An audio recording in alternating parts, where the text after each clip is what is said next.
Bismillahirrahmanirrahim. Assalamualaikum warahmatullahi wabarakatuh. Alhamdulillah, meskipun tidak terdengar, saya tidak mendengar siapa yang membalas salam saya, tapi insya Allah saya yakin semuanya membalas salam ya, demi keberkahan dan juga keselamatan kita bersama. Alhamdulillahirabbil alamin. Malam hari ini kita bisa berkumpul kembali di ruang virtual milik Hijrah Coach yang tidak pernah bosan memberikan kesempatan kepada kita untuk belajar bersama-sama. Nah, kalau malam hari ini di malam minggu cerah ceria ini, kita kira-kira mau belajar apa nih ya Bapak Ibu dan teman-teman? Pastinya kita akan belajar tentang ilmu yang bermanfaat yang insya Allah bisa kita terapkan sehari-hari dan juga ya bisa menambah wawasan dan juga pengetahuan kita bersama. Siapa sih nanti yang akan membersamai kita belajar pada malam hari ini dalam webinar yang bertajuk Mendidik Anak dengan Consequential Learning versus Reward and Punishment. Aduh, apa pula ini ya malam minggu kok disuguhi dengan topik yang sedikit unik tapi menarik gitu ya. Nggak apa-apa karena memang malam minggu adalah malam yang panjang, malam yang asik buat webinar. Oke Bapak Ibu dan teman-teman, kita simak dulu info manajemen dari Hijrah Coach berikut ini sebelum kita mulai ya.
Oke, buat Bapak Ibu dan teman-teman yang kemarin sudah sering menanyakan gitu ya, kapan sih ada sertifikasi program Agile Coach? Nah, itu tadi informasi yang sudah disampaikan oleh manajemen bahwa akan ada sertifikasi Agile Coach di tanggal 10 hingga 12 Maret 2023. Untuk Bapak Ibu dan teman-teman yang berminat untuk mengikuti sertifikasi tersebut, langsung aja cus kontak rekan-rekan di Hijrah Coach ya. Sudah ada informasinya juga di chat box. Oke, pada malam hari ini seperti tadi sudah disampaikan kita mau belajar bersama, berdiskusi tentang apa sih sesungguhnya consequential learning versus reward and punishment gitu ya dalam sebuah parenting. Nah, sudah bersama kita ada seorang coach yang sangat prima dan utama.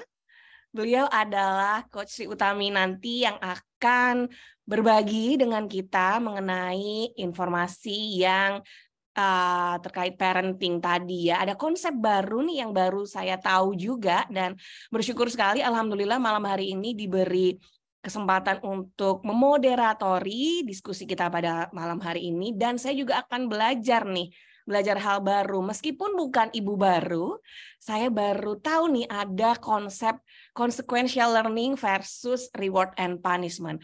Apa sih sebenarnya konsep-konsep itu? Kita simak ya. Tapi sebelumnya kita lihat dulu profil dari Coach Sri Utami.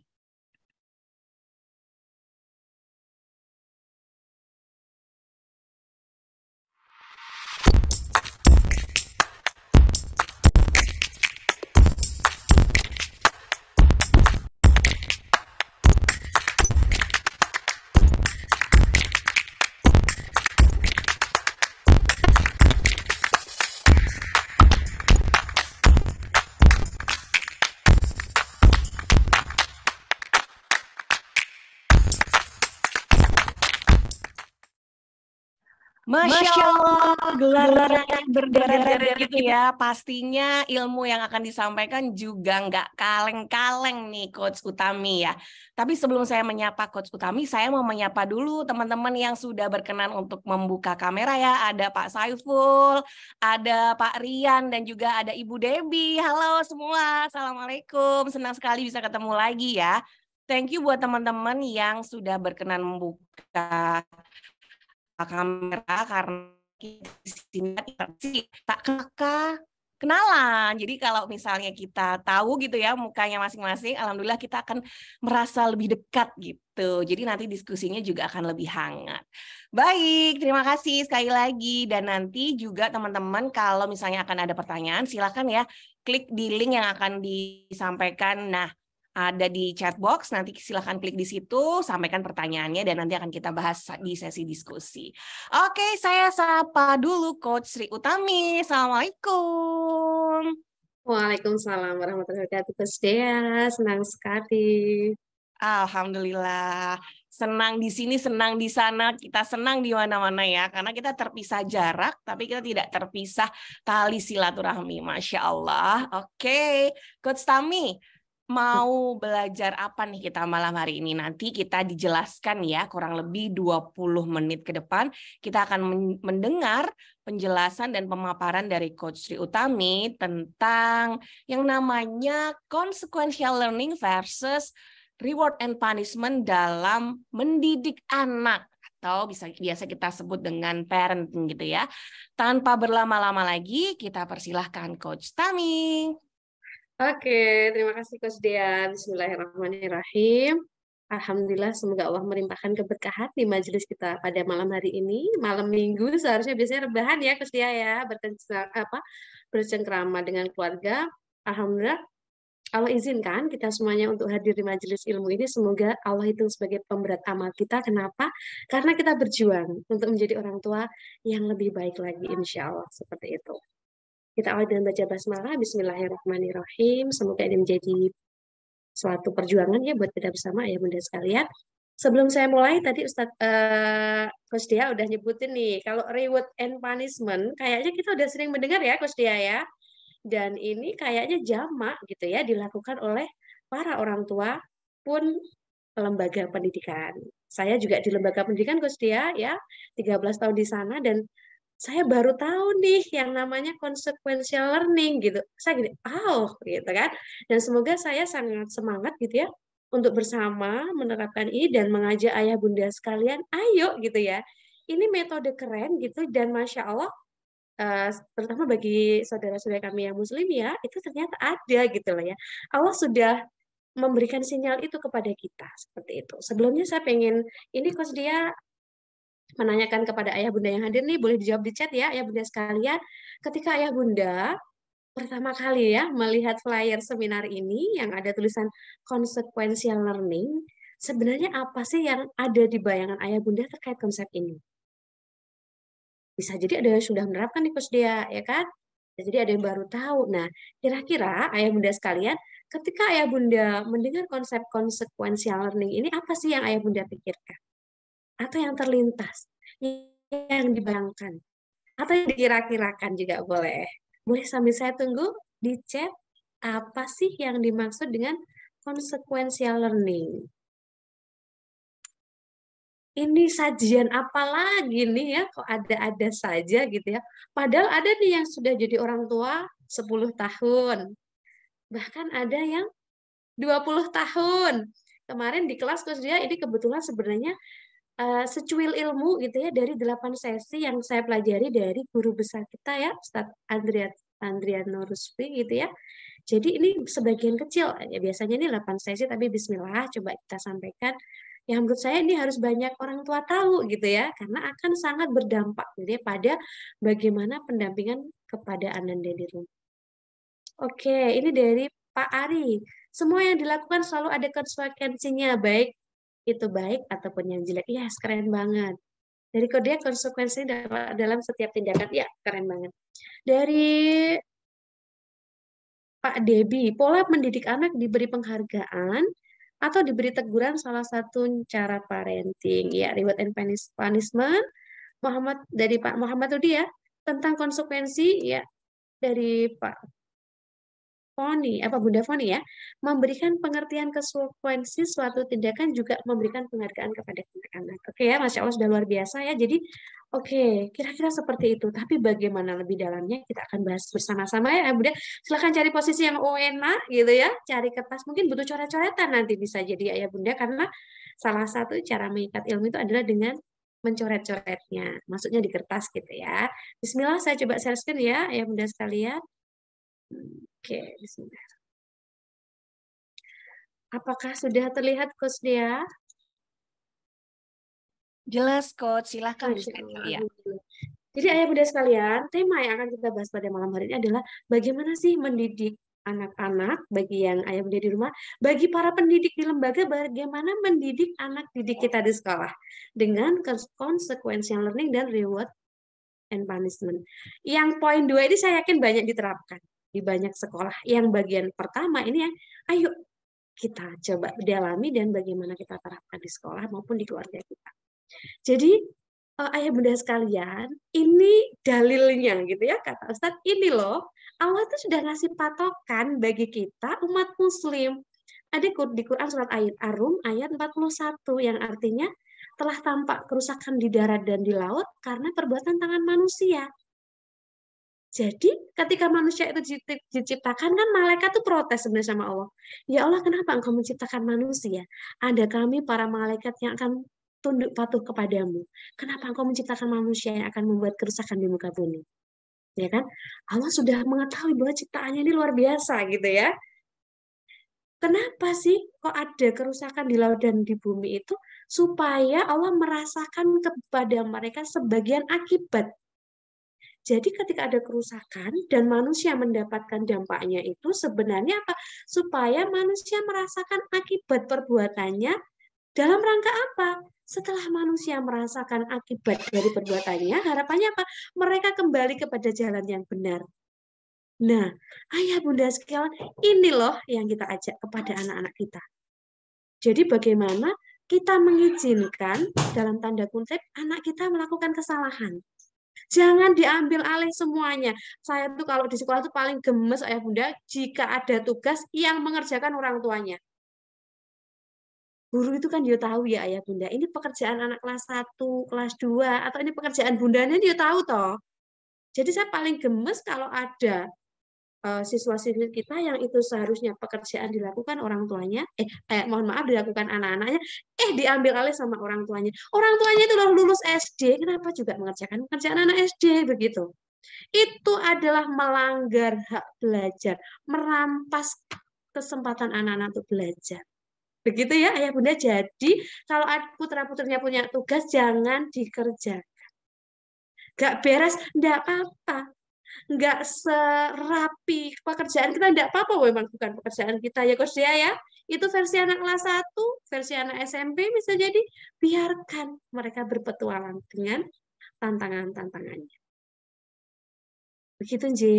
Jadi sudah jelas bagi kita umatnya Muhammad itu nanti ya kan balasannya ketika di hari akhir, ya kan?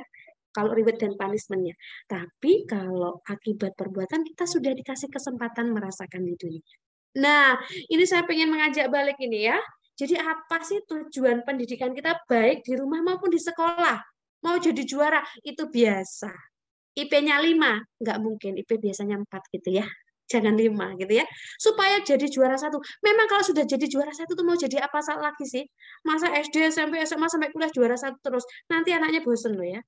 Izinkan sekali-kali nggak juara. Masa hidupnya flat terus kan nggak asik. Gitu ya Bunda.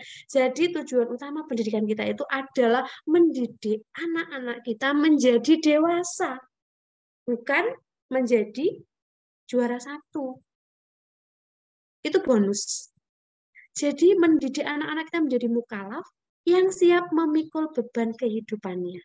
Bebannya apa? Ya manut Gusti Allah. Iya kan? Kenapa? Allah sudah mengatur semuanya. Iya kan? Sebelum kita diciptakan, Allah sudah menentukan nanti tugasmu apa, alur kehidupanmu seperti apa. Masa kita mau lebih canggih dari Allah? Nggak usah ya. Nanti kita nggak bahagia. Begitu. Jadi ayo kita didik anak-anak kita menjadi dewasa. Itu tujuan utama. Lainnya bonus. Nah, ini kita ingatkan kembali bahwa dulu yang dirancang oleh para founding father, ya kan, di negara kita, tujuan pendidikan anak-anak kita itu 15 tahun sudah menjadi orang dewasa. Dan ini kalau kita dari umat muslim, para ulama semuanya bersepakat. Anak-anak yang sudah berusia 15 tahun, maka mereka sudah menanggung beban orang dewasa. Jadi kalau di keluarga jenengan masih ada putranya, terutama yang putra ya, ada anak laki-laki yang usianya 15 tahun masih dinafkahi, itu berarti bukan nafkah lagi ayah bunda, itu sodakoh. Itu sedekah panjenengan. Kenapa? 15 tahun mereka seharusnya sudah mandiri. Salah satu ciri kemandirian itu adalah mampu mencari nafkah. Untuk yang laki-laki, kalau yang perempuan tetap menjadi tanggungan orang tuanya. Nanti kalau sudah diambil orang lewat pernikahan, maka baru tanggung jawabnya di bawah suaminya. Begitu kan? Kita ingatkan lagi, Sumpah Pemuda itu, ini pendidikan sejarah yang saya baru tahu ya Ayah Bunda. Jadi kita dulu tuh kalau belajar Sumpah Pemuda apa? Sumpah Pemuda terjadi pada tanggal 28 Oktober 1928. Lah nyapa ngapalin tanggal. Kenapa kita tidak mendalami lebih dalam? Ternyata Sumpah Pemuda itu dicetuskan oleh para pemuda ya Bunda. Usianya berapa? 14 tahun. Pertanyaan sekarang, anak-anak kita usia 14 tahun ngapain? Lah pertanyaan lagi, bagaimana cara kita mendidik anak-anak kita? Kok 14 tahun masih seperti itu? Cik, lucu-lucu gitu ya. Bangun pagi, cik, dibangunkan, sarapan masih dibuatkan gitu ya. Ayo kita putus rantai remaja. Tema ini sebenarnya salah satu bagian dari mendidik para pemuda. Lewat tadi consequential learning, begitu ya. Dan Masya Allah, kita tidak jauh-jauh. Para pendahulu bangsa kita itu adalah para pemuda. Hos Cakra Aminoto itu 18 tahun sudah mendirikan organisasi nasional. Presiden pertama kita 21 tahun itu sudah berpidato di depan parlemen Belanda, menggugat. Keren apa keren? Keren banget. Jadi nggak usah nunggu usia 50 jadi jenderal. Kelamaan. Sudah rentah gitu ya. Jadi bagaimana? Ayo ayah bunda, saya mengajak panjenengan semua, ayah bunda semuanya, ayo kita didik anak-anak kita menjadi pemuda, menjadi produktif di usia mudanya. Jadi mereka tidak akan menjadi generasi yang bingung, generasi yang ambiar, mau ngapain bingung. Kenapa? Enggak dididik untuk menjadi pemuda, difasilitasi terus gitu ya. Bekal makan ketinggalan di antaran, enggak lek mati ya bunda ya, ketinggalan bekal tuh enggak mati, mungkin kelaparan, enggak apa-apa kelaparan. Tugas ketinggalan diantarkan, saya paling gemes kalau ada siswa tugasnya ketinggalan, ibunya gupo, Ustazah tugas anak saya ketinggalan, nanti saya antar ya Ustazah, saat ditangkan satpam. Enggak apa-apa, dihukum itu boleh. Kenapa? Karena nanti di masa depan juga mereka akan menghadapi itu ya bunda. Jadi izinkan anak-anak kita bertumbuh menjadi pemuda tangguh, terutama bagi yang cowok. Kalau putri menjadi wanita hebat, kenapa? Karena dia akan mendidik putra-putrinya di rumah. Lanjut. Nah, dewasa itu berarti mukalaf. Mukalaf itu mampu memikul tanggung jawab. Ini saya ajak kembali ayah bunda bagaimana kita memahami definisi dulu akil balik. Jadi tema consequential learning ini adalah dalam rangka membangun tanggung jawab. Bagaimana kita mendidik anak-anak kita menjadi generasi yang akil, yang berakal. Dan karena salah satu syarat diterimanya ibadah itu adalah berakal. Orang gila itu nggak perlu puasa, nggak perlu sholat.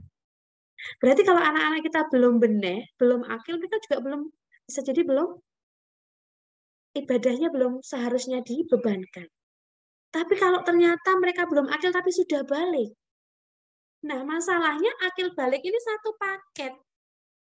Kita sudah konsulkan ke para ulama, ya. Kalau misalnya anaknya sudah haid di usia 8 tahun, gimana? Apakah dia sudah menanggung dosanya? Sudah. Sedih kan jadinya ayah bunda, anak kita misalnya belum kita didik menjadi akil, ternyata sudah balik. Maka saya mengajak diri saya pribadi dan ayah bunda sekalian, ayo Indonesia sekarang darurat akil balik. Ayo kita bersama-sama mendidik anak-anak kita, jangan terlalu jauh antara akil dengan baliknya. Lebih baik akil dulu, baliknya ntar-ntar, gitu ya. Minimal berbarengan. Kalau nggak bisa, jangan terlalu jauh jaraknya. Akil itu apa sih? Akil itu dewasa mental. Balik itu dewasa fisik. Yang terjadi sekarang adalah anak-anak dewasa fisik tapi tidak dewasa mental. Kenapa? Nutrisinya banyak, ngasih makannya banyak, nontonnya banyak gitu ya. Calistung yang diajarkan di usia dini awal-awal gitu ya. Tapi mentalnya tidak dididik begitu ya. Sehingga apa? Mudah terjadi yang namanya balik. Akil itu pengaruh pendidikan, balik itu pengaruh nutrisi. Akil itu berkembangnya akal, balik itu berkembangnya nafsu. Pertanyaannya sekarang, kenapa kok anak-anak remaja itu seperti itu? Kenapa? Karena nafsunya sudah menggelora. Jadi anak-anak yang sudah balik itu, ayah bunda, nafsunya sudah bergejolak. Dapat kita bayangkan gimana kalau nafsunya sudah bergejolak, akalnya belum menjadi komandannya. Bubrah apa bubrah? Bubrah, gitu ya.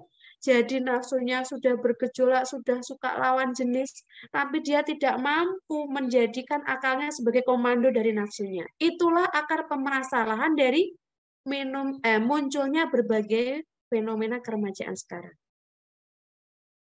Mau kita putus, harus. Ya.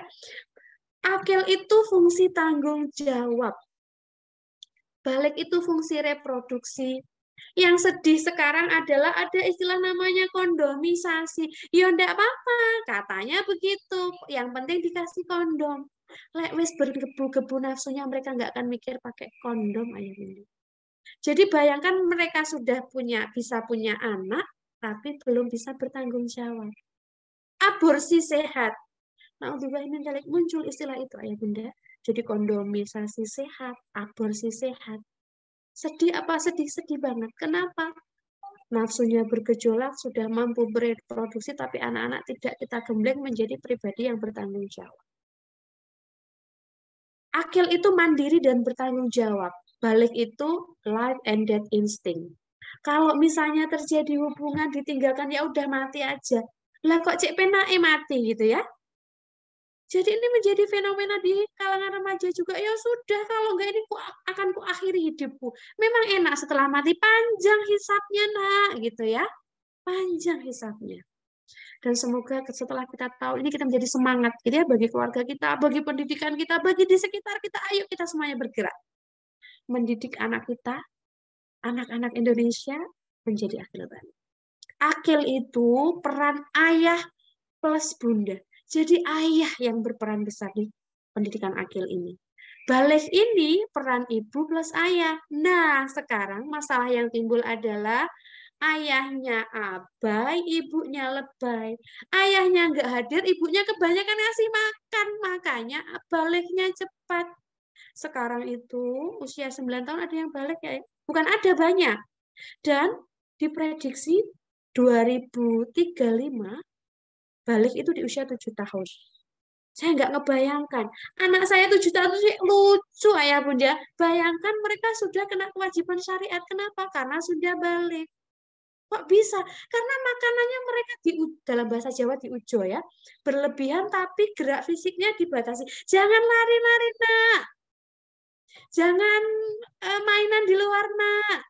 Gitu ya. Jangan main jauh-jauh. Jangan naik sepeda. Semuanya jangan, tapi makanannya dikasih terus. Calistung TK itu les ini, les itu, les ini gitu. Gimana nggak balik? Calistung itu ayah bunda itu memerlukan hormon kedewasaan. Jika kecil sudah diberikan stimulasi seperti itu, maka hormon itu akan muncul, hormon-hormon kedewasaan. Gimana nggak balik cepat? Makanannya banyak, calistungnya Senin sampai Minggu. Minggu berapa kali gitu ya. Nggak pernah bermain, gobak sodor nggak ada tempatnya. Mau main tali nggak ada temennya. Akhirnya dikasih HP. Ya sudah, bubrah kalau seperti itu. Bismillah, kita sepakat ya ayah bunda. Ayo izinkan anak-anak kita bermain. Salah satu yang mampu menghambat balik itu adalah kita buat mereka capek. Capekkan fisiknya. Jangan hanya otaknya, misalnya hanya pegang handphone gitu ya. Kita harus buat anak-anak capek secara fisik. Bal-balan oke. Lari-lari oke. Selama itu aktivitas fisik dan tidak berbahaya, oke. Ya. Nah, ini perlu kita kaji juga gitu ya. Kenapa sih consequential learning ini menjadi penting kita bahas? Kenapa? Karena jamak dilakukan di rumah dan saya termasuk gitu ya. Saya ini harus melakukan tobat nasuha ini judulnya ya Bunda. Kenapa? Karena saya juga banyak menerapkan reward and punishment ke anak-anak saya gitu. Saya gitu. Astagfirullah ya Allah. Alhamdulillah saya belum kok cabut nyawanya gitu ya. Masih dikasih kesempatan belajar sehingga apa? Kita bisa tobat bersama-sama. Jadi reward dan ganjaran itu tidak menguatkan perilaku. Saya pernah menerapkan ayah bunda di sekolah itu, kalau anak-anak terlambat mereka harus infak. Kalau terlambatnya berkurang, saudara-saudara, kenapa uang sangunya banyak? Dan kadang-kadang yang membayari infak itu adalah ayahnya. Nak, terlambat, nanti infak ya, ini uangnya dari ayah. Jedeng, nggak ngefek itu.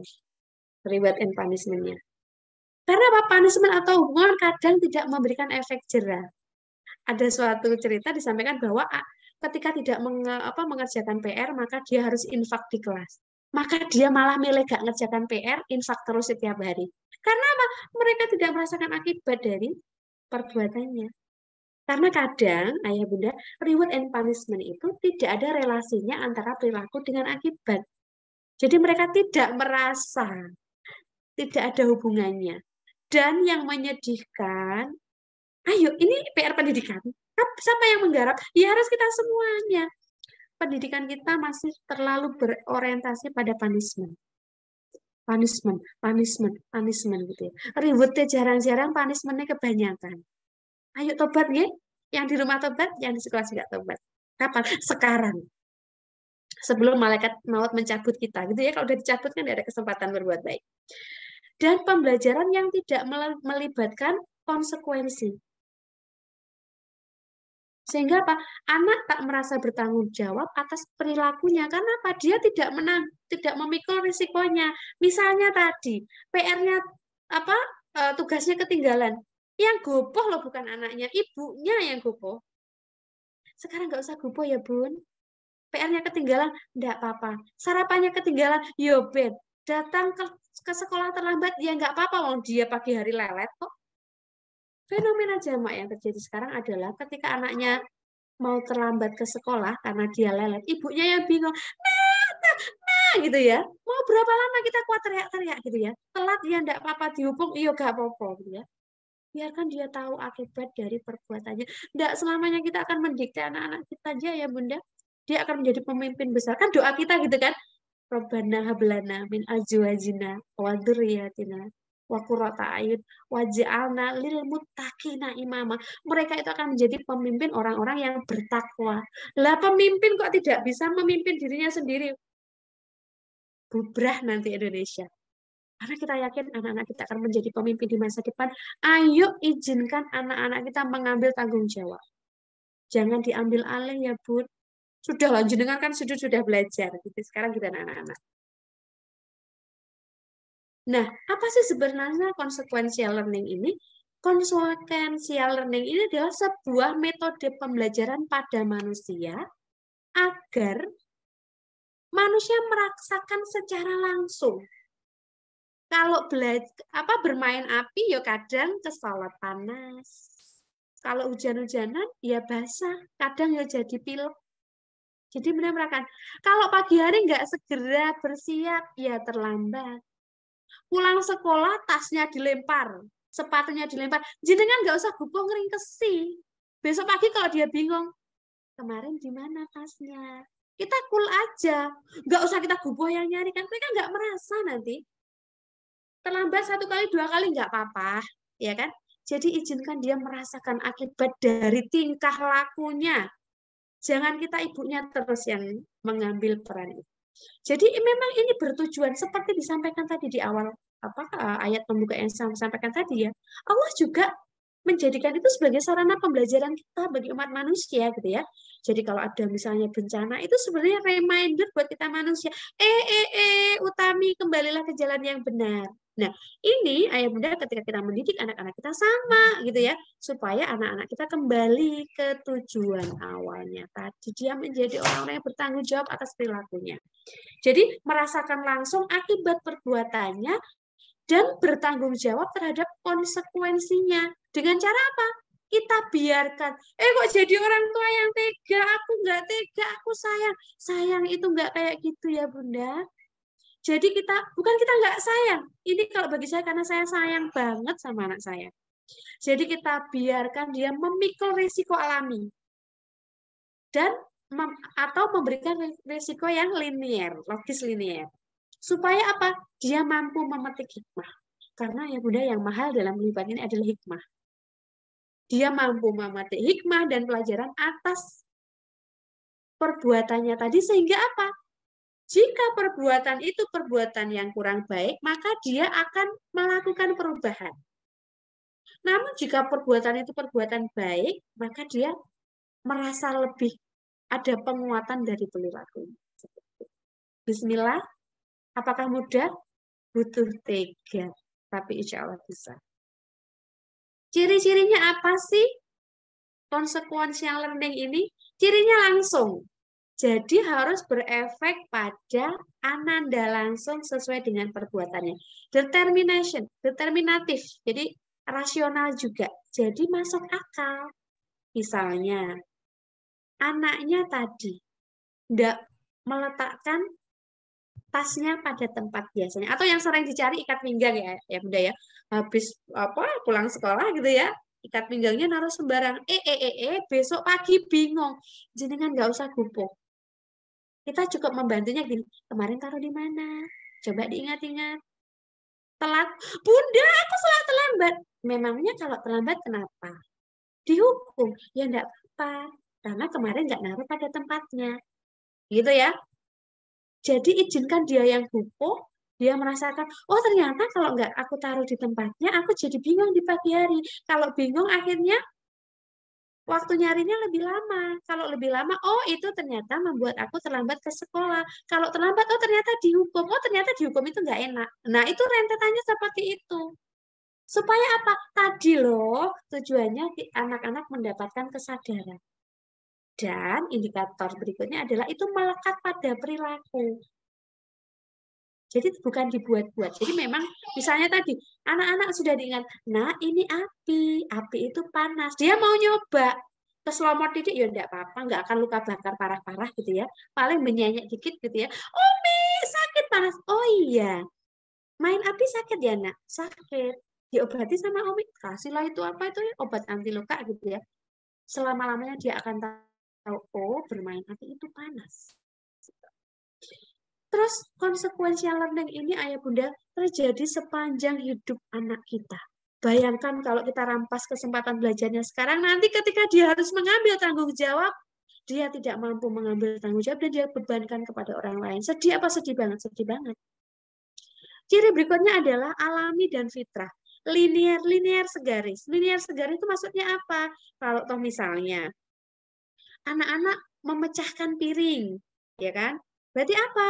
Ya dia membereskan, ya. Kita bantu misalnya, kita kasih tahu, oh ini loh caranya, pakai sapu, hati-hati, taruh di kresek seperti itu. Logis dan dapat dijelaskan. Jadi sebenarnya ya Bunda, ketika kita menerapkan consequential learning ini menghemat energi kita. Kenapa? Karena dia merasakan langsung. Kita nggak perlu mikir, dikasih ribet apa ya? Punishment-nya apa? Itu alami gitu ya. Allah sajikan langsung. Kita tinggal mengamati, mengamankan jika terlalu berbahaya, seperti itu. Membantu sedikit saja, dan tadi butuh tega. Apa sih bedanya consequential learning dengan reward and punishment? Consequential learning itu alami bagian dari sunatullah. Reward and punishment itu adanya rekarasi atau didesain. Jadi memang disepakati. Consequential learning itu produk dari sebab. Reward and punishment itu produk dari aturan atau hukum yang ditetapkan. Consequential learning itu logis dan reversible. Reward and punishment itu membutuhkan penjelasan dan alasan. Consequential learning itu natural dan social determinism. Kalau reward and punishment itu social agreement, jadi kesepakatan sosial. Consequential learning ini memenuhi rasa keadilan. Jadi kita tidak akan banyak dituntut oleh anak-anak. Kalau reward and punishment itu debatable. Jadi memungkinkan adanya debat. Umi kenapa adik kemarin ini aku kok enggak gitu ya? Karena memang itu kesepakatan, jadi beda. Gitu ya. Tapi ketika sudah consequential learning, kita akan merasakan langsung, nggak ada debat di situ ya. Dan consequential learning ini sepanjang usia ayah bunda, jadi sejak usia 0 tahun. Kalau mereka nggak mau nyusu, ya lapar. Kalau nggak mau makan, ya lapar. Usia 0 sampai 2 tahun, anak-anak itu sudah merasakan akibatnya. Namun belum muncul kesadaran. Usia 2 tahun ke atas, anak-anak sudah merasakan akibat perbuatannya dan sudah mulai muncul kesadaran. Dan tentunya kita bantu dengan dialektis. Kalau reward and punishment ayah bunda itu baru diterapkan di usia layak aturan dan hukum. Usia berapa? Usia 10 tahun. Jadi jangan dikit-dikit hukum, jangan dikit-dikit hukum gitu ya. Dan ini sebentar lagi kita mengajak bulan puasa ya ayah bunda. Jadi jangan pasangkan syariat kepada anak. Semua ada waktunya. Di pendidikan tidak berlaku lebih cepat, lebih baik. Tidak berlaku. Tapi bagaimana semuanya kita lakukan tepat pada waktunya.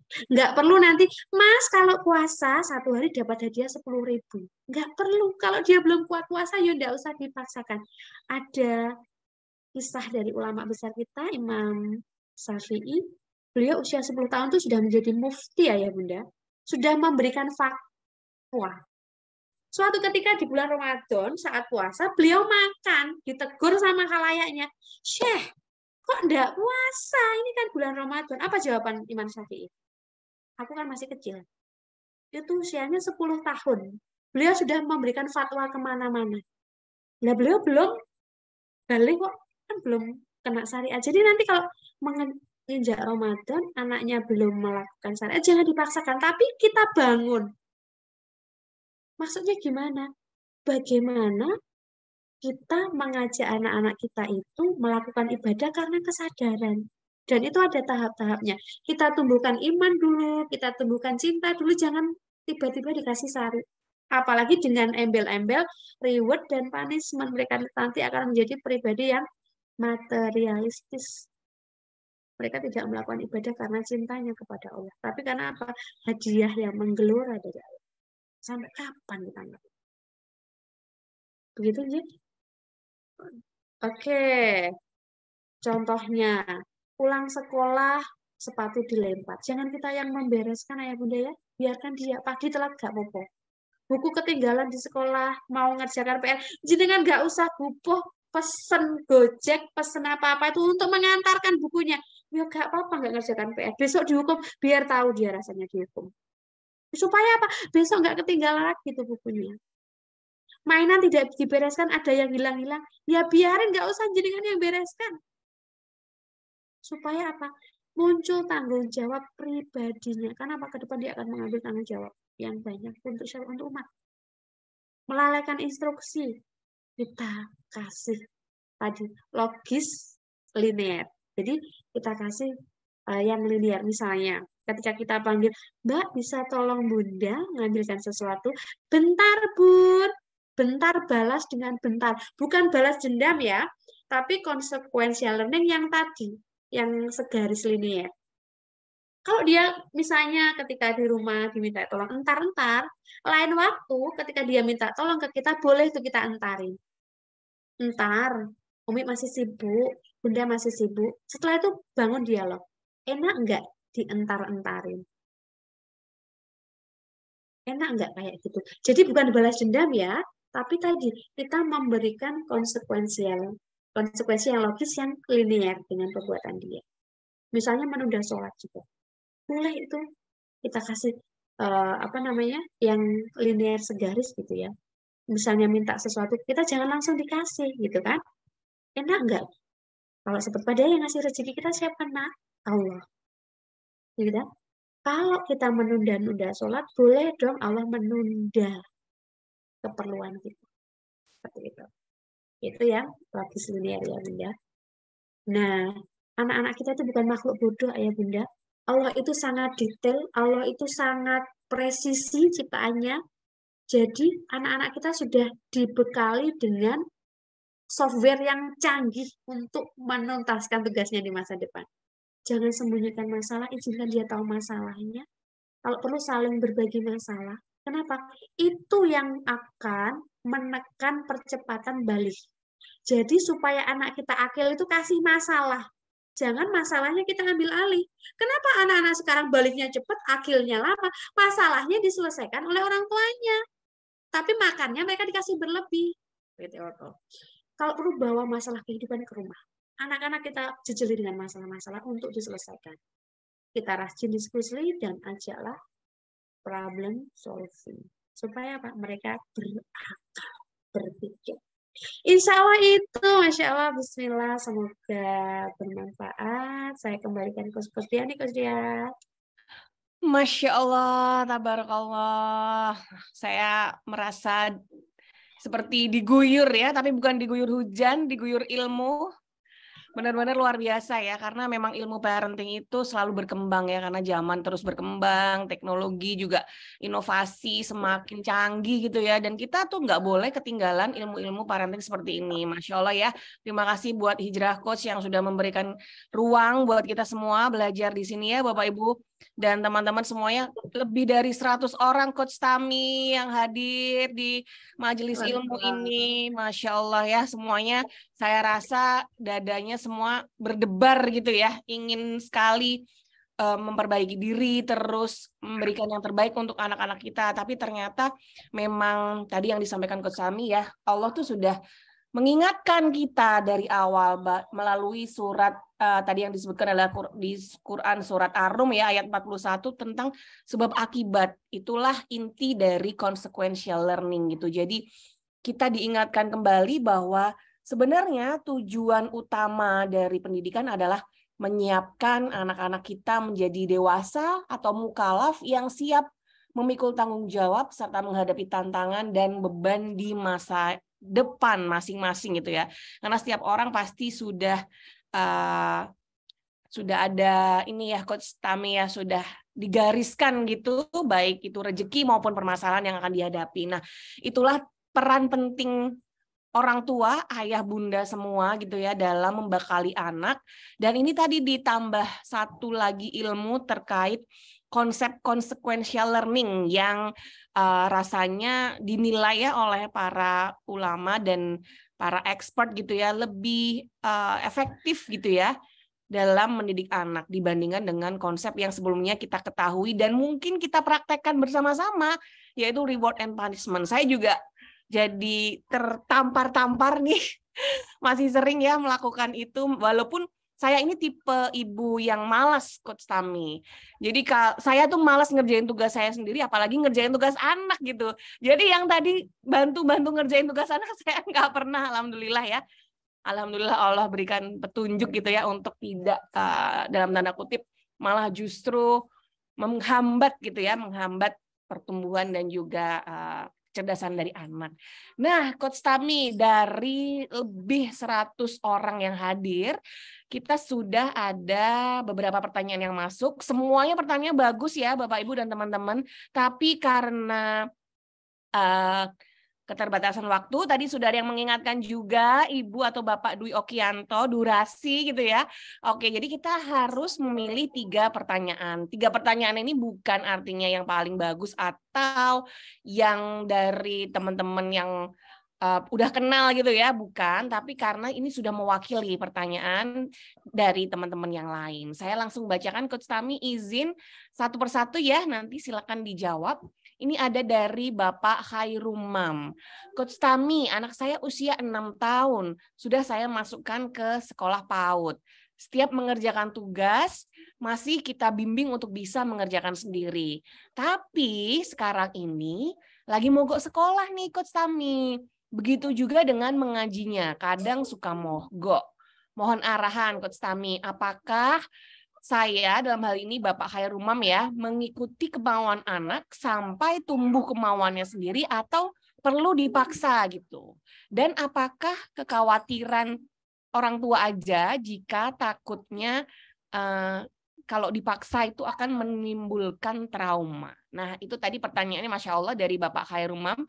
Silakan boleh dijawab terlebih dahulu Coach Tami. Oke, terima kasih Coach Dia.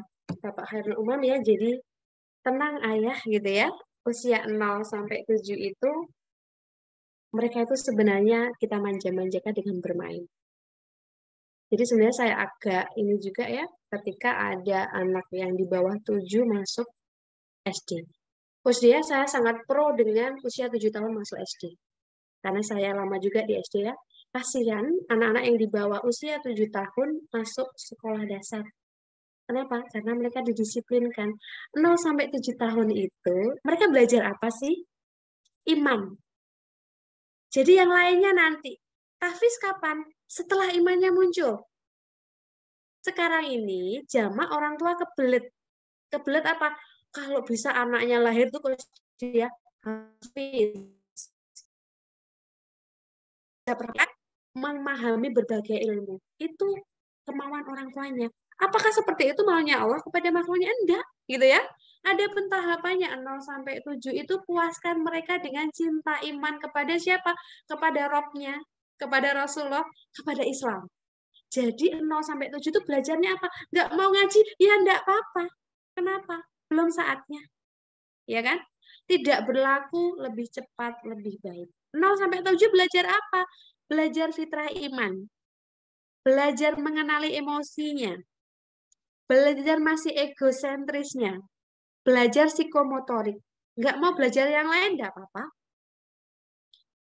Dan anak-anak saya di bawah usia 7 tahun, saya tidak memaksakan belajar yang lain. Saya mengamati sifat uniknya. Jadi ayah, kegiatannya apa? Banyak main bersama, mentadaburi ya, artinya mengenalkan Allah lewat ciptaannya. Masya Allah, tangannya bagus sekali, nak. Siapa yang menciptakan? Allah. Allah hebat? Hebat. Bisa makan sendiri? Subhanallah, Masya Allah hebat. Ini siapa nak yang menciptakan tangan? Allah. Ayah, bunda, jadi 0 sampai 7 itu kita cintakan anak-anak kita kepada Tuhannya, kepada Rasulullah, kepada Islam. Kapan belajarnya? Fitrah belajar itu di usia 7 sampai 10 tahun. Jadi kalau sebelum usia 7 tahun belum suka belajar, enggak apa-apa. Tapi kita ini ya, kita penuhi jiwanya dengan cinta tadi. Sehingga apa? Ketika 7 sampai 10 tahun di fase fitrah belajarnya, maka dia akan menemukan apa sih yang harus saya pelajari 7 sampai 10. 10 sampai 12 fitrah bakat. Jadi nggak usah kebelet les macem-macem. Ya Allah, usia 5 tahun les calistung. Gemes saya sama yang seperti ini. Les tahfiz. Kecuali, loh ada loh ya, itu ulama yang usia balita sudah hafiz. Itu 1 di sekian juta umat gitu ya. Itu memang dipilih Allah gitu ya. Itu gift. Tidak berlaku pada semua anak. Itu ya.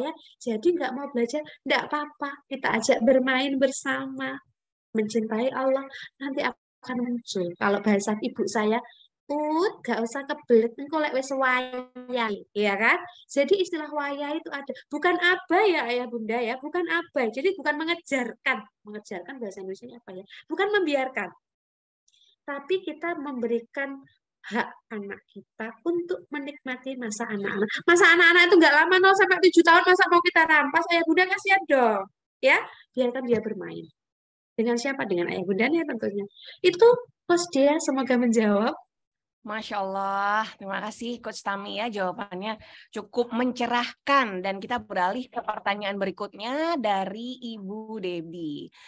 Izin bertanya Coach Tami, gimana sih caranya yang terbaik dalam menasihati anak supaya jauh mengena ke dalam hatinya hingga menimbulkan tanggung jawabnya sejak kecil? Silakan Coach Tami. Oke, terima kasih Bunda pertanyaan tadi ya. Jadi memunculkan tanggung jawab seperti yang saya sampaikan tadi, jangan banyak nasihat ya ayah bunda. Izinkan dia merasakan akibat dari perbuatannya. Jadi saya mengajak diri saya pribadi, Coach Dea dan semua ayah bunda yang hadir di sini, ayo izinkan anak-anak kita merasakan akibat dari perbuatannya. Jangan diambil alih.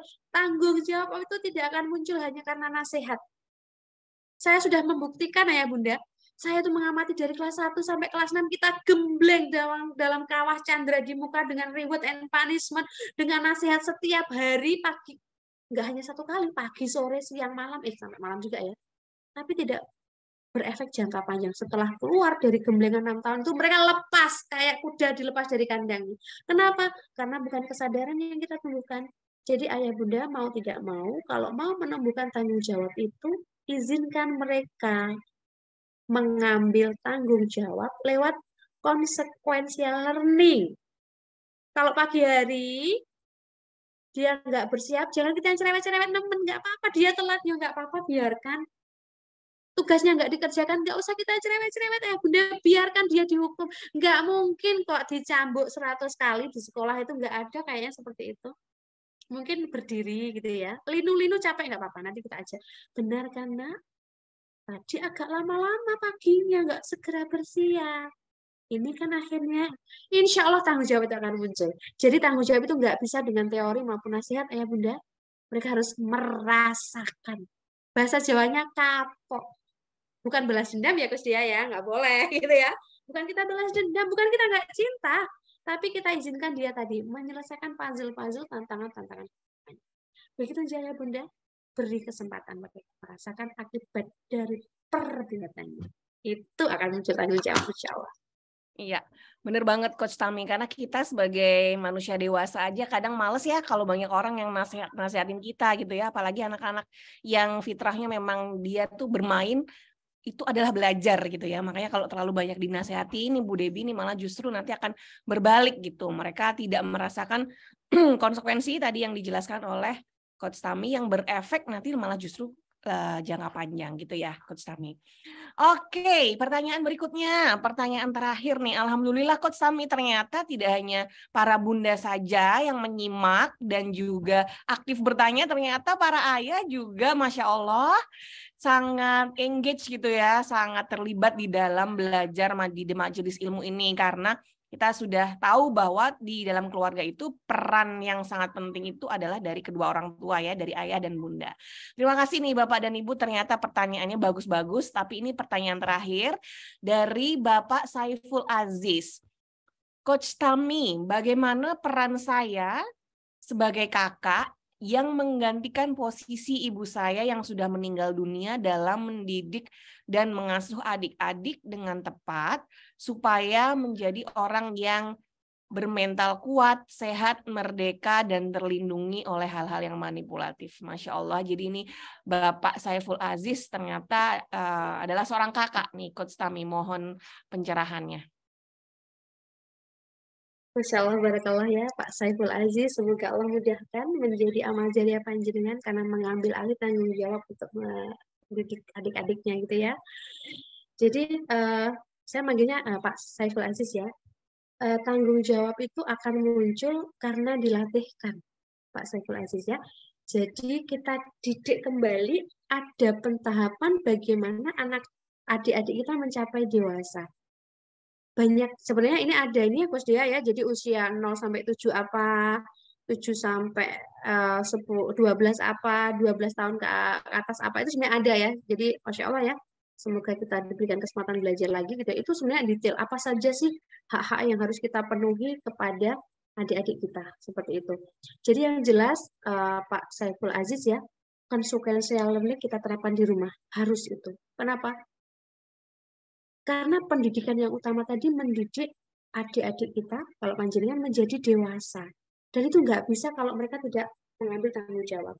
Dan Coach Dia yang ini baru saya, ini ya fresh juga gitu. Artinya saya juga, oh begitu gitu ya. Kalau adik kita laki-laki, Pak Saiful Aziz gitu ya, maka usia 10 tahun dia harus kita ajari mencari nafkah.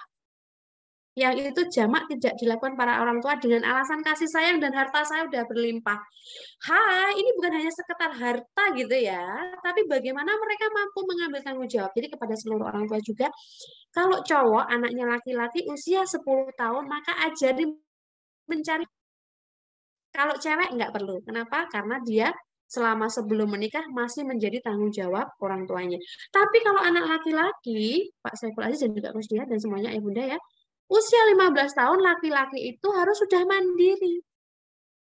Mandiri itu nggak hanya tanggung jawab pribadi, tapi juga tanggung jawab sosial. Salah satu kemandirian yang harus dimiliki anak usia 15 tahun itu paling lambat ya Ayah Bunda. Bisa jadi kalau kita udah siapkan di usia 12 tahun, dia udah mandiri. Kita latih mencari nafkah. Contohnya siapa? Rasulullah. Iya kan? Di usia 10 tahun sudah diajari mencari nafkah. Siapa sih teladan terbaik kita seharusnya? Nggak usah cari yang jauh-jauh. Ada semuanya di Islam, di Rasulullah gitu ya. Jadi usia 10 tahun sudah kita latih ya, ayah bunda. Jadi kalau anak kita laki-laki, maka latih mencari nafkah. Misal, usia SMP itu misalnya targetnya apa? Nyari uang jajan. Jadi anak-anak kita kalau sudah SMP nggak usah dikasih uang jajan. Terutama yang laki-laki. Biar dia merasakan gimana rasanya nyari uang jajan. Itu SMP. SMA, dia harus nyari uang sangunya sendiri. Ya kan? Jadi dia harus cari sendiri. Kuliah, biaya hidup. Dia dibayar orang tuanya, tapi dia dengan bangga, aku S3. Dia bisa jadi sudah balik, tapi belum akil. Kenapa? Ada tugas-tugas tanggung jawab yang dia tidak perankan. Ciri akil balik itu yang pertama, dia bertanggung jawab. Tanggung jawab itu satu tanggung jawab pribadi. Jadi usia 7-10 tahun itu anak-anak, adik-adik kita gembleng dengan tanggung jawab pribadi. Contohnya apa? Masalah makan, dia harus selesai. Nggak ada makanan di rumah, ya dia harus mikir dong. Masa Kak lapar? Ada telur loh di rumah. Masa dia sampai kena emah itu temen-temen. Jadi yang pertama, 7-10, dia kita gembleng dengan tanggung jawab pribadi. Terkait apa? Makanannya, tempat tidurnya, pakaian-pakaiannya. Jadi nggak usum, nggak zaman, nggak keren lagi gitu ya. Kita masih milihin bajunya. Bunda, hari ini aku pakai baju mana? Sampai kapan kita dikte kayak gitu? Jadi 7-10 kita ajak anak-anak kita, adik-adik kita, tugas tanggung jawab pribadinya harus tuntas. Area kamarnya dia yang ngurus, nggak usah kita yang ngurus. Lemarinya izinkan dia yang ngurus. Lacinya izinkan dia yang ngurus. Tanggung jawab pribadi kita tuntaskan di usia 7-10. Ya, nanti 10-12 kita latihkan yang namanya tanggung jawab sosial. Dan itu harus ikut organisasi. Jadi Mas Saiful Aziz nanti adik-adiknya kalau usianya udah 10 tahun ke atas, wajib ikut organisasi. Entah pramuka, entah OSIS, entah SKI, intinya atau karang taruna, intinya mereka harus berkegiatan sosial. Kenapa? Karena di organisasi itu mereka akan belajar banyak hal, mengorganisir kegiatan, bertanggung jawab atas proyek, mengenal karakter orang, lobby-lobby yang itu sangat dibutuhkan di kehidupan di masa depan. Dan bisa jadi itu tidak akan ditemukan di kelas-kelas. Nggak ada teorinya, mereka harus terjun langsung. Insya Allah seperti itu, Pak Saiful Aziz, semoga menjawab. Alhamdulillah, terima kasih Coach Tami untuk jawaban-jawabannya yang tambah mencerahkan dan tambah memberikan kita bekal gitu ya Bapak Ibu semuanya. Dan saya juga makin bersemangat nih, jadi si kucil ini mau ikut-ikutan belajar. Alhamdulillah ya. Oke. Coach Tami, karena waktu juga sudah hampir jam 9 malam nih, saya rasa Bapak Ibu juga ingin kembali beristirahat atau bercengkrama dengan keluarga. Saya persilakan Coach Tami untuk memberikan closing statement. Terima kasih Coach Dia, ayah bunda sekalian. Pendidikan kita itu tidak sebatas pendidik kita untuk hidup di dunia. Jadi alangkah sangat eman ketika kita hanya mendidik anak-anak kita untuk kehidupan dunia. Kita yakin bahwa ada kehidupan yang jauh lebih panjang di antara kehidupan kecil yang Allah sajikan kita di dunia. Ada kehidupan yang jauh lebih panjang yang dimulai ketika kita sudah dikuburkan. Dan itu tidak bisa kita lalui kecuali kita didik anak-anak kita bertanggung jawab dengan apa yang dia lakukan. Konsekuensi learning ini suatu keniscayaan yang harus kita lakukan. Supaya apa? Muncul tanggung jawab, nggak hanya tanggung jawab di dunia, tapi sampai tanggung jawab di akhirat. Semoga Allah mampukan kita menjadi orang tua terbaik yang mendidik kita, anak-anak kita, tidak hanya untuk kehidupan dunia, tapi sampai nanti ketika kita berpulang kepada pencipta kita. Alhamdulillah betul. Insya Allah begitu, Mas Dia. Masya Allah, Alhamdulillah ya. Terima kasih Coach Tami. Semoga Allah limpahkan keberkahan dan juga pahala jariah untuk Coach Tami yang sudah berbagi dengan kita malam hari ini. Dan juga untuk Bapak, Ibu, Ayah, Bunda semuanya dari seluruh Indonesia. Semoga Allah juga memberikan keberkahan dan juga pahala jariah ya untuk kita karena masih semangat belajar. Meskipun malam minggu, malam yang panjang.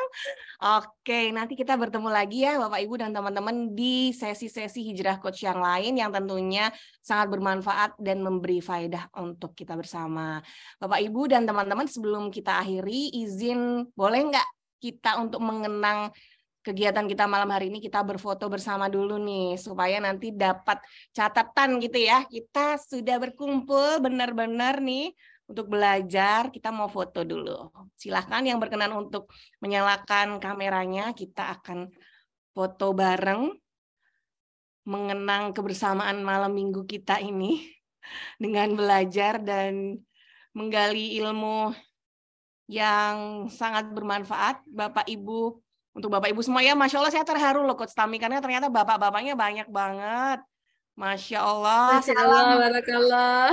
salam Senang sekali sehat, salam dengarnya ya. semangat. Iya, buat bapak-bapak, ibu-ibu semuanya yang membersamai anak dan kita bareng-bareng belajar ya untuk menyiapkan generasi depan yang masa depan yang tangguh tadi ya, yang bisa menjadi mukalaf gitu.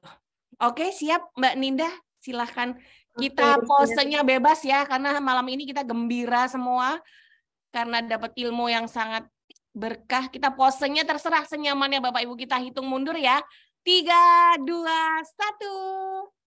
Cheers, 1, 2, 3. Oke. Oke, masih Ada ada yang lainnya, Coach? Sudah ya, sudah cukup rasanya. Oke, Iya. terima kasih. Terima kasih ya sekali lagi Bapak Ibu dan teman-teman dari seluruh Indonesia, Coach Tami, Hijrah Coach, dan tim juga kita insya Allah bisa bertemu di lain kesempatan. Saya Dea, mohon maaf kalau ada yang kurang berkenan. Kita akhiri dengan bacaan penutup majelis ya. Subhanakallahumma wa bihamdika asyhadu an la ilaha illa anta astaghfiruka wa atubu ilaik. Saya tutup, kita semua pamit. Assalamualaikum warahmatullahi wabarakatuh. Waalaikumsalam warahmatullahi wabarakatuh. Terima kasih kok. Sami-sami ya Bunda sekalian. Selamat istirahat. Barakallahu. Ya Allah.